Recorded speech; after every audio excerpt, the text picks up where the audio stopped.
ಜೀವನ್ಮುಕ್ತರಾಗಿರುವಂತಹ ಸಿದ್ಧಾರೂಢರ ಮಹಿಮೆ, ಆ ಮಹಾತ್ಮರ ಹಿರಿಮೆ, ಆ ಮಹಾತ್ಮನ ಗರಿಮೆ ಅಷ್ಟಿಷ್ಟಲ್ಲ. ಎಷ್ಟು ಕೊಂಡಾಡಿದರೂ ಕೂಡ ಕಡಿಮೆ ಅಂತ. ಸಿದ್ಧಾರೂಢರ ಮಹಿಮೆಯನ್ನು ಎಷ್ಟು ಕೊಂಡಾಡಿದರೂ ಕಡಿಮೆ.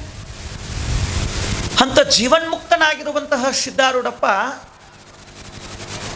ಎಂಥ ಮಹಾತ್ಮ.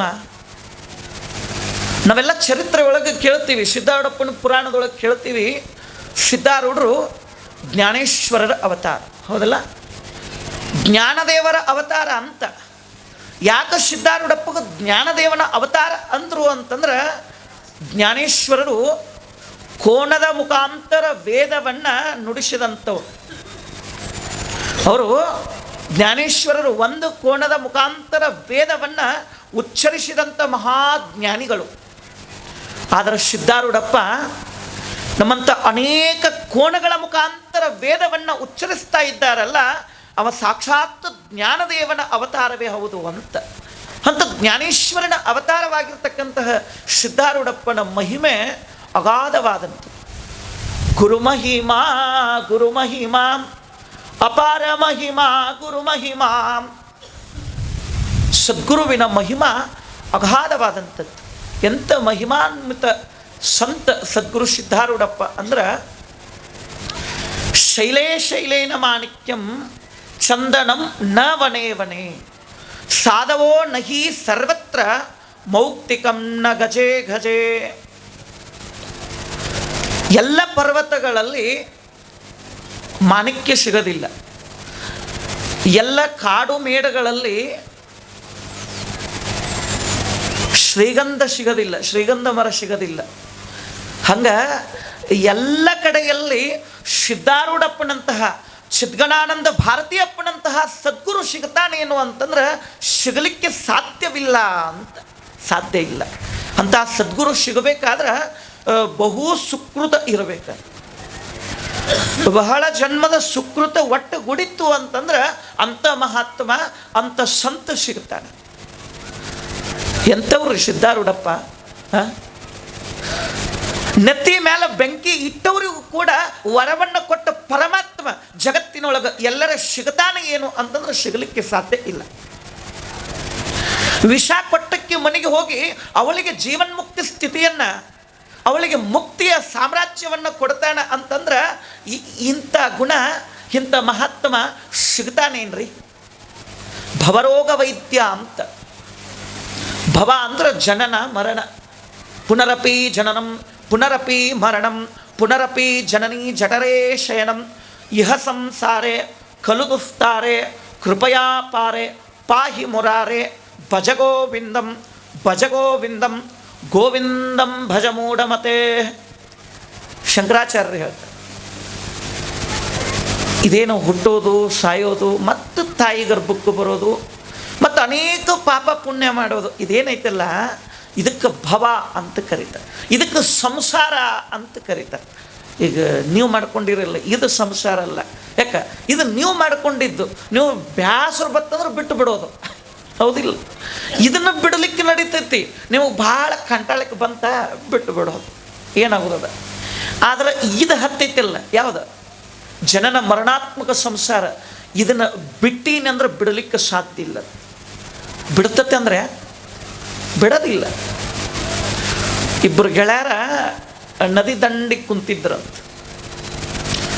ಒಂದು ಕರ್ರ ಅಂದ ನೀರಾಗ ದಾಟಿ ಹೊಂಟಿತ್ತು. ಒಬ್ಬಂದಂತ, ಏನಪ್ಪ ತಂಡ ಹತ್ತೈತಿ, ಅಲ್ಲೆಲ್ಲೇ ನಮ್ಮ ಪುಣ್ಯ ಎಟ್ಟೈತಿ ನೋಡು, ಆ ನದಿ ಒಳಗೆ ಏನೋ ತಿಳ್ಕೊಂಡು ಹೊಂಟೈತಿ, ಅದನ್ನು ತೊಗೊಂಡು ಬರೋಗಂತ ಒಬ್ಬನ ಕಳಿಸಿದ. ಒಬ್ಬ ಅದನ್ನು ತೊಗೊಂಡು ಬರಬೇಕಂತ ಹೋದಂತ. ಏನದು ಕರ್ರ ಅಂತ ತೇಲ್ತಿತ್ತಲ್ಲ, ಅದನ್ನು ಅವು ತಿಳ್ಕೊಂಡ ಅದು ಬಹುಶಃ ಕಂಬಳಿರಬಹುದು ಅಂತ. ಬೆಚ್ಚಗೆ ಥಂಡಿ ದಿನಕ್ಕೆ ನಡೀತೈತಿ, ಕಂಬಳಿ ತೇಲು ಹೊಂಟೈತಿ, ಅದನ್ನು ತಗೊಂಡು ಬರಬೇಕಂತ ನದಿ ಒಳಗೆ ಇಳಿದ ಅದನ್ನು ಹಿಡ್ಕೊಂಡಂತ. ಅದನ್ನು ಹಿಡ್ಕೊಂಡು ಅವ ಇತ್ತು ಜಗ್ಗವಂತ, ಅದು ಹತ್ತು ಜಗ್ಗುದಂತ. ಏನು ಕಂಬಳಿ ಇವು ಇತ್ತು ಜಗ್ಗವಂತ, ಅದು ಹತ್ತು ಜಗ್ಗುದಂತ ಬಿಡವಾತಂತ. ಅವಾಗ ಇವಂದ, ಹೇ ಮಾರಾಯ, ಕಂಬಳಿ ಏನು ಮಾಡಿದ್ರು ಬಿಡವಾ, ನೋಡು ಚೂರು ಪ್ರಯತ್ನ ಮಾಡಿ, ಬೇಕಾದ್ದು ಪ್ರಯತ್ನ ಮಾಡಿದ್ರು ಬಿಡವಾತ, ಹಂಗಂದ್ರೆ ನೀನ ಬಿಟ್ಟಬೇಕು. ಆದ್ರೆ ಆಯ್ತಂತ ಹೇಳಿ ಆ ಕಂಬಳಿ ಅವ್ ಬಿಟ್ಟಂತ. ಏನೋ ಆ ಬೆಚ್ಚನ ವಸ್ತು ಅಂತ ತಿಳ್ಕೊಂಡು ಹೋಗಿ ತೆಕ್ಕಿ ಹಾಕಿದ್ದಲ್ಲ, ಆ ಕಂಬಳಿ ಅವ್ ಬಿಟ್ಟಂತ ಕರೆ ಆ ಕಂಬಳಿ ಅವನು ಬಿಡವಾತ. ಯಾಕ? ಅದು ಕಂಬಳಿ ಅಲ್ಲೋ ಯಪ್ಪ, ಕಾಡ್ಯದ, ಅದು ಕರಡದ. ಹ್ಯಾಂಗೆ ಬಿಟ್ಟಿತ್ತು ಹೇಳ್ರಿ? ಇವು ತಿಳ್ಕೊಂಡನ ಕಂಬಳಿ ಐತಿ ನಾನು ಬೇಕಾದಂಗೆ ಬಿಡಬಹುದಂತ. ಹಂಗೆ ಸಾಧ್ಯ ಇಲ್ಲ, ಅದು ಕರಡಿ ಇತ್ತಂತ. ಹೌದಿಲ್ಲ? ಹಂಗೆ ನಾವು ಹಿಡ್ಕೊಂಡೀವಿ ಏನು, ಈ ಜನನ ಮರಣಾತ್ಮಕ ಸಂಸಾರ ಅನ್ನತಕ್ಕಂಥದ್ದನ್ನು ಹಿಡ್ಕೊಂಡೀವಿ. ಬಿಟ್ಟು ಬರಬೇಕಂದ್ರೆ ಬಿಡವಾದದ. ಬಿಟ್ಟಿ ನೆಂದರೆ ಬಿಡದಿ ಮಾಯೆ ಹೇಳಿದ್ರಿ. ನಾವು ಎಷ್ಟು ಪ್ರಯತ್ನ ಮಾಡಿ ಬಿಡಬೇಕು ಅಂದರೂ ಕೂಡ ಇದು ಬಿಡುವಂಥದ್ದಲ್ಲ, ಅಷ್ಟು ಸುಲಭವಾಗಿ ಬಿಡುವಂಥದ್ದಲ್ಲ. ಅದಕ್ಕೋಸ್ಕರವಾಗಿ ಇದು ಬಿಡಬೇಕಂತಂದ್ರೆ ಅದಕ್ಕೆ ಗುರು ಕೃಪಣ ಆಗಬೇಕು. ಗುರು ಕರುಣಿಸಲು ಸಂಸಾರ ವಿಷಯ ಕೆಟ್ಟಿತ್ತು, ಮಾಯಾ ಪ್ರಪಂಚ ಬಿಟ್ಟಿತ್ತು, ಹುಟ್ಟರಿದು ಹೋದಿತ್ತು, ಗುರುಪಾದವನು ಮುಟ್ಟಲು ಭವಗೆಟ್ಟ ಕಾಣ ರಾಮನಾಥ ಎಂಬಂತೆ ಸದ್ಗುರುನಾಥನ ಕೃಪಾ ದೃಷ್ಟಿ ಒಮ್ಮೆ ಆಯಿತು ಅಂತಂದ್ರೆ ಆ ಸದ್ಗುರು ಏನು ಮಾಡ್ತಾನೆ? ನಮ್ಮನ್ನು ಈ ಭವದಿಂದ ಮುಕ್ತರನ್ನಾಗಿ ಮಾಡ್ತಾನೆ, ಈ ಭವದಿಂದ ನಮ್ಮನ್ನು ಪಾರ ಮಾಡ್ತಾನೆ.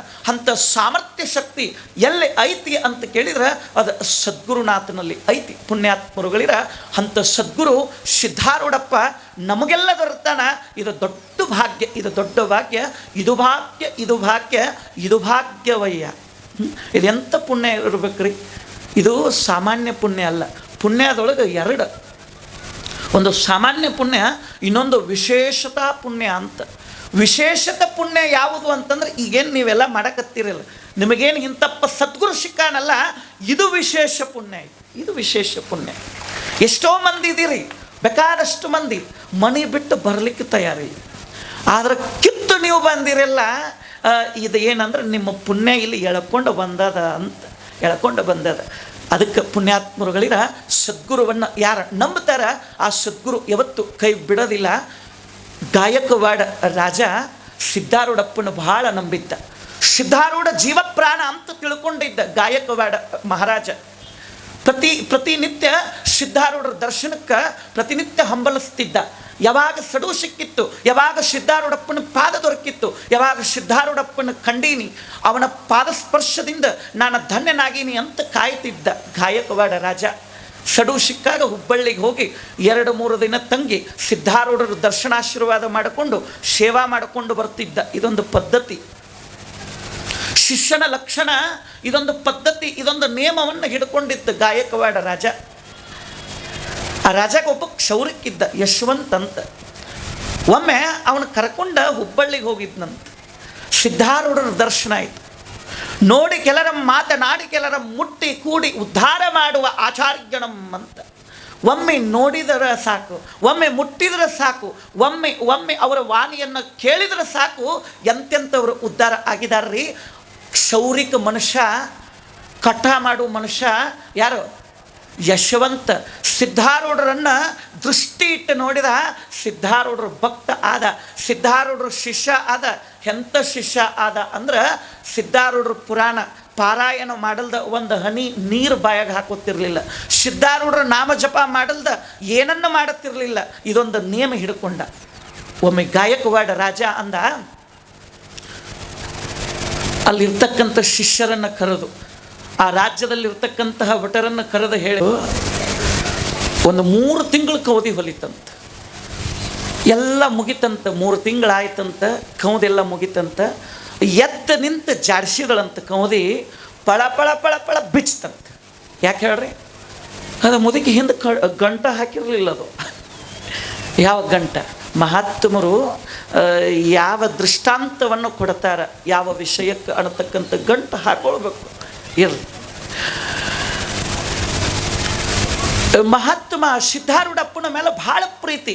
ಯಶವಂತ ಅಜ್ಜನ ನಾಮಸ್ಮರಣೆ ಜಪ ಇಲ್ಲದ ಏನನ್ನ ಉಣ್ತಿರ್ಲಿಲ್ಲ, ತಿನ್ನುತ್ತಿರಲಿಲ್ಲ. ಒಮ್ಮೆ ಗಾಯಕವಾಡ ರಾಜ ಕಳಿಸಿದನಂತೆ. ನೋಡು, ಜರೂರ್ ದೂರ ಊರಿಗೆ ಹೋಗೋದತ್ತಿ, ಕ್ಷೌರ ಮಾಡಬೇಕು, ಆ ಯಶವಂತನ ಕರ್ಕೊಂಡು ಬರ್ರಿ ಅಂತ. ಯಶವಂತನನ್ನು ಕರ್ಕೊಂಡು ಬರ್ರಿ ಅಂತಂದಾಗ ಅವ ಸ್ನಾನ ಮಾಡಿ ಲಿಂಗ ಪೂಜೆ ಮಾಡಿಕೊಂಡು ಸಿದ್ಧಾರೂಢಪ್ಪನ ಪಾರಾಯಣ ಮಾಡ್ತಿದ್ದ. ಅವನ ಹೆಂಡತಿ ಮಕ್ಕಳಿಗೆ ಹೇಳಿದ್ದ, ಬೇಕಾದಂಥವ್ರು ಕರೀಲಿ, ಬೇಕಾದ ಜರೂರು ಕೆಲಸ ಇರಲಿ, ಅಜ್ಜನ ಪಾರಾಯಣ, ಅಜ್ಜನ ಜಪ, ಅಜ್ಜನ ನಾಮಸ್ಮರಣ ಮುಗಿಯುವ ತನಕ ಬೇಕಾದ ಇದ್ದರೂ ಕೂಡ ನಾನು ಬಿಟ್ಟು ಬರೋದಿಲ್ಲ, ಇದೊಂದು ಗಟ್ಟಿ ನೇಮ ಅಂತ ಹಿಡ್ಕೊಂಡು ಬಿಟ್ಟಿದ್ದ. ಆ ಹೆಂಡತಿ ಮಕ್ಕಳಿಗೆ ಹೇಳಿಬಿಟ್ಟಿದ್ದ. ಅವರು ಇವನು ಎಬಸ್ತೀಯ, ಅದು ಒಂದು ಸಂಕಟ. ಇನ್ನು ಎಬಸಲಿಲ್ಲ, ದೊಡ್ಡ ಸಂಕಟ. ಯಾಕೆ? ರಾಜಾಜ್ಞೆ ಆಗ್ಯದ, ಬರಲಿಲ್ಲ ಅಂದ್ರೆ ಇವು ಗಲ್ಲಿಗೆ ಇರ್ತಾರೆ. ಏನು ಮಾಡಬೇಕು? ಹೆಂಡತಿ ಮಕ್ಕಳು ಸಿದ್ಧಾರೂಢರು ಪ್ರಾರ್ಥನೆ ಮಾಡಿದರು, ಹೇ ಪರಮಾತ್ಮ, ಹೇ ಸದ್ಗುರುನಾಥ ಸಿದ್ಧಾರೂಢ, ನೀನೇ ಕಾಯವ. ಅವಾಗ ಗಾಯಕ್ವಾಡ ಮಹಾರಾಜ ಕಳಿಸಿದ್ನಲ್ಲ, ಅವರು ಹೇಳಿದರು, ರಾಜಾಜ್ಞೆ ಆಗ್ಯದ, ಕರಿತಾ ಇದ್ದಾರೆ. ಹೆಂಡತಿ ಅಂತಾಳ, ಏನು ಮಾಡೋದು, ಇಂಥ ಸಂಕಟದ, ಇಷ್ಟು ಅಹಂಕಾರ ಏನು ನಿಮಗೆ? ಹೋಗಿ ರಾಜಗೆ ಹೇಳ್ತೀವಂತ ರಾಜನಿಗೆ ಹೋಗಿ ಹೇಳಿದರು. ಇದ್ದಂಗೆ ಹೇಳಿದರು. ನಮ್ಮನ್ನು ಕಬಲ ಮಾಡಲಿಲ್ಲ ಅವರು. ಅವನು ಹೆಂಡತಿ ನೋಡಿದರೆ ಹಿಂಗೆ ಹೇಳ್ತಾಳೆ, ಅವನು ಹೊರಗೆ ಬಂದು ನಮಗೇನು ಹೇಳಲಿಲ್ಲ, ಇಷ್ಟು ಅಹಂಕಾರದ ಅವನಿಗೆ ಅಂತ ಹೇಳಿದರು. ಹಿಂಗೇನು ನಾನು ಕರೆಯಾಕತ್ತಿದ್ನಿ, ನನ್ನ ಆಜ್ಞೆ ಆಗ್ಯದ, ಕರ್ಕೊಂಡು ಬಾ ಅವನು. ಮತ್ತು ಕರೀಲಿಕ್ಕೆ ಅಂತ ಹೋದ್ರು. ಅಷ್ಟರೊಳಗೆ ಯಶವಂತನ ಪೂಜಾ ಜಪ ನಿಷ್ಠೆ ನಿಯಮಗಳೆಲ್ಲ ಮುಗಿದಿದ್ವು. ಎಲ್ಲ ಮುಗಿದ ಬಳಿಕ ಅವನ ಅಜ್ಜಿಗೆ ನಮಸ್ಕಾರ ಮಾಡಿ ಇನ್ನು ಬರಬೇಕು ಅಂತ ಹೇಳಿ ಹೊರಟ ಸಿದ್ಧನಾದ. ಅವ್ರು ಹೇಳ್ತಿದ್ರು ರಾಜಭಟರು, ನೀ ಬಹುಶಃ ಇವತ್ತು ಗಲ್ಲಿಗೆ ಇರ್ತಿ, ನಿನಗೇನೋ ಶಿಕ್ಷಕಾದದ. ಹೆದರಿಸ್ತಿದ್ರು ಅವರು. ಏನಕ್ಕದಾಗಲ್ಲ, ಸಿದ್ಧಾರೂಢಪ್ಪ ಕಾಯವ ದೊಡ್ಡವದಾನ, ಬರೋದು ಬರಲಿ, ಗುರುವೇ ನಿನ್ನ ದಯಾ ಬಂದಿರಲಿ, ಸಾಕು ಸಿದ್ಧಾರೂಢ ಕಾಯ್ತಾನ, ಇದು ನನಗೆ ನಂಬಿಕೆ ಐತಿ. ಗಲ್ಲಿಗೆ ನನ್ನ ಕರ್ಮ, ನನ್ನ ಪ್ರಾರಬ್ಧ ಹಿಂಗೆ ಬರ್ದಿತ್ತಂದ್ರೆ ಯಾರೇನು ಮಾಡಕ್ಕೆ ಬರ್ತದಪ್ಪ, ನಡಿ ಸಿದ್ಧಾರೂಢಪ್ಪ, ಇದ್ದಂಗೆ ಆಗ್ತದ ಅಂತ ಹೋದ. ಇನ್ನೇನು ಹೋಗಬೇಕು. ಬಾಗಿಲಿಗೆ ಏನಾಯ್ತು ಅಂತಂದ್ರೆ ರಾಜ ಅವಸರಲ್ಲೇ ಸ್ನಾನ ಮಾಡಬೇಕಂತ ಹೊಂಟಿದ್ದ. ಅವ್ರಂದ್ರು ರಾಜಭಟ್ರು, ಇಪ್ಪ ಮತ್ತು ರಾಜ ಕ್ಷೌರ ಮಾಡ್ಲಿಕ್ಕೆ ಕರ್ಕೊಂಡು ಬಂದಿನಿ. ಅಲ್ಲೋ, ಇದೀಗ ಕ್ಷೌರ ಮಾಡಿ ಹೋಗಿದ್ದಾನ, ಮತ್ತೇನು ಕರ್ಕೊಂಡು ಬರ್ತಿ? ಈಗ ಕ್ಷೌರ ಮಾಡಿ ಹೊರಗೆ ಹಿಂಗೆ ಹೋದ್ ನೋಡಿ, ಈಗ ಕ್ಷೌರ ಮಾಡಿ ಹೋಗ್ಯಾನ. ಅಲ್ರಿ, ಪೂಜಾ ಪುನಸ್ಕಾರ ಮುಗಿಸ್ಕೊಂಡು ಇದೀಗ ಬಂದಾಣ. ನಿಮ್ಮ ಕ್ಷೌರ ಯಾರೋ ಮಾಡಿರ್ಬೋದು. ರಾಜ ಯಶವಂತ, ನೀವು ಹೇಳಿದ ಪ್ರತಿ ಸಲ ನಿಮ್ಮ ಕ್ಷೌರ ತೆಗಿತಕ್ಕಂಥವ ನಾವು ಈಗ ಕರ್ಕೊಂಡು ಬಂದೀವಿ, ಇವನೇ ಅಂದಾಗ, ಇಲ್ಲ ನಂದು ಭಾಳ ಜರೂರು ಕೆಲಸ ಐತಿ, ತಲೆ ತಿನ್ನಕ್ಕೆ ಹೋಗಬೇಡ್ರಿ, ಬಂದು ಇದೀಗ ಅವ ನಮ್ಮ ಕ್ಷೌರ ಮಾಡಿ ಹೋಗ್ಯಾನ, ನಡಿ ಆ ಕಡೆ ಸರಿ ಅಂತ ಹೇಳಿ ಸ್ನಾನಕ್ಕೆ ಹೋದಂಥ ಯಶವಂತ ಕೈ ಮುಗದಂತ. ಯಾಕೆ ಗೊತ್ತಾತವನಿಗೆ, ಅಕಸ್ಮಾತ್ ರಾಜಾಜ್ಞೆ ಮೀರಿತ್ತಂದ್ರೆ ಅವ ಹೇಳಿದ ಟೈಮಿಗೆ ಅಲ್ಲಿ ಕ್ಷೌರ ನಡೀಲಿಲ್ಲ ಅಂದ್ರೆ ಆ ಯಶವಂತ ಗಲ್ಲಿಗೆ ಇರ್ತಿದ್ದ.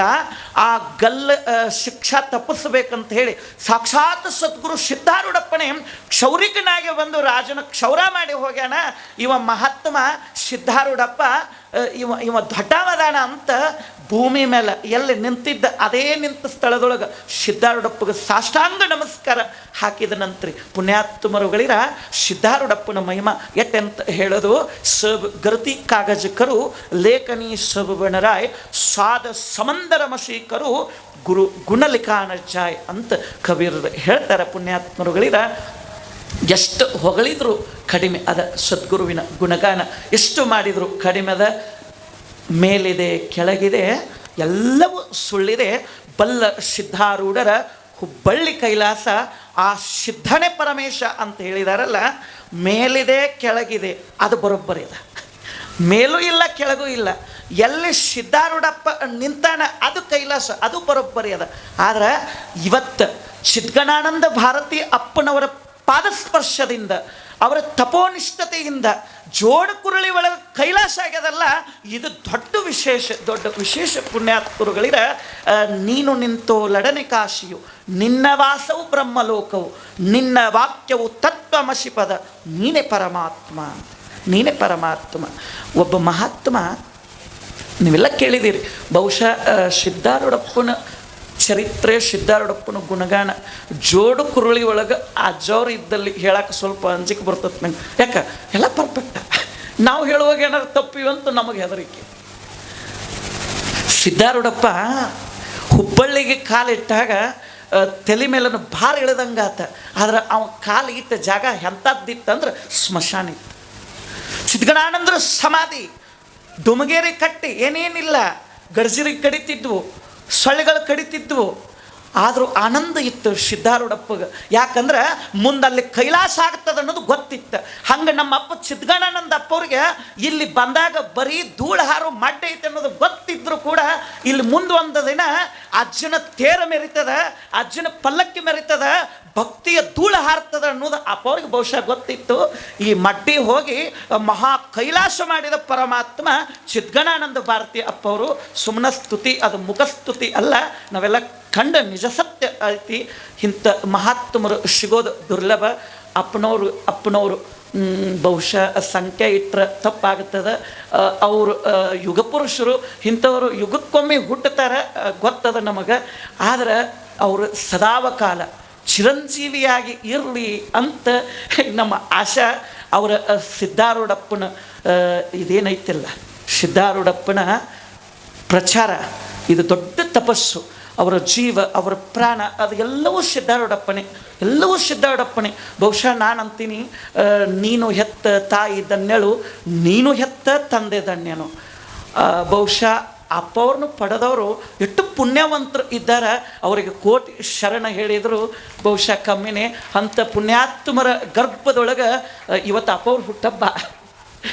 ಪೂಜ್ಯ ಅಪ್ಪಗಳವರು ನಮ್ಮೆಲ್ಲರನ್ನ ಹರಿಸುತ್ತಾ, ನಮ್ಮೆಲ್ಲರಿಗೂ ಇದೇ ರೀತಿ ಆಶೀರ್ವಾದ ಮಾಡುತ್ತಾ, ಸಿದ್ಧಾರೂಢರ ನಾಮಸ್ಮರಣೆ, ಸಿದ್ಧಾರೂಢಪ್ಪನ ನಾಮದ ಬೀಜ ಮಂತ್ರವನ್ನು ನಮ್ಮೆಲ್ಲರ ಕಿವಿ ಒಳಗೆ ಉಚ್ಚರಿಸುತ್ತಾ ಸದಾವಕಾಲ ನಮ್ಮ ಜೊತೆ ನಮ್ಮೆಲ್ಲರ ಹೃದಯದೊಳಗೆ ಸದಾ ಇರಲಿ ಅಂತ ಬೇಡ್ತಾ ಸದ್ಗುರುನಾಥನ ಪಾದಕ್ಕೆ ಇವು 4 ವಾಕರೂಪ ಪುಷ್ಪವನ್ನು ಅರ್ಪಣ.